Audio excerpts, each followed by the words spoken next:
નમસ્તે ખેડૂત મિત્રો, હું છું જેની જાદવ, J9 વર્મી કમ્પોસ્ટ.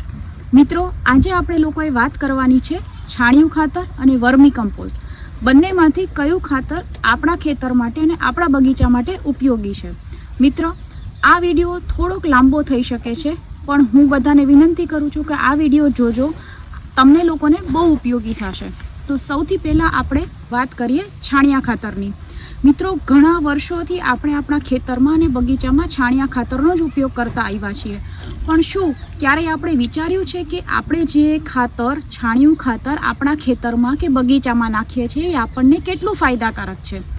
તો મિત્રો, આજે હું તમને કહેવા માગું છું કે જ્યાં સુધી છાણિયું ખાતર સંપૂર્ણપણે સડી ન જાય અને તેમાં રહેલો મિથેન વાયુ સંપૂર્ણપણે નીકળી ન જાય, ત્યાં સુધી જો એને આપણા ખેતરમાં કે આપણા બગીચામાં ઉપયોગ કરવામાં આવે તો એનો કોઈ ઉપયોગ થતો નથી. કારણ કે મિથેન વાયુની ગરમી જે છે, મિથેન વાયુ પ્રમાણમાં ગરમ હોય છે, અને જો એ મિથેન વાયુ કાચા છાણના સ્વરૂપમાં આપણા ખેતરમાં જો નાખવામાં આવે તો તેમાં રહેલી ગરમી ઘણી વખત આપણા પાકને બાળી નાખે છે તથા ફૂગજન્ય રોગ, નારોટ, ઉધઈ અને મુંડા જેવા રોગોને આમંત્રણ આપે છે. અને મિત્રો, આ એવા રોગ છે કે જે જળને ત્યાંથી જ કાપી નાખે છે અને તંતુનો વિકાસ, મૂળનો વિકાસ, છોડનો વિકાસ અટકી જાય છે.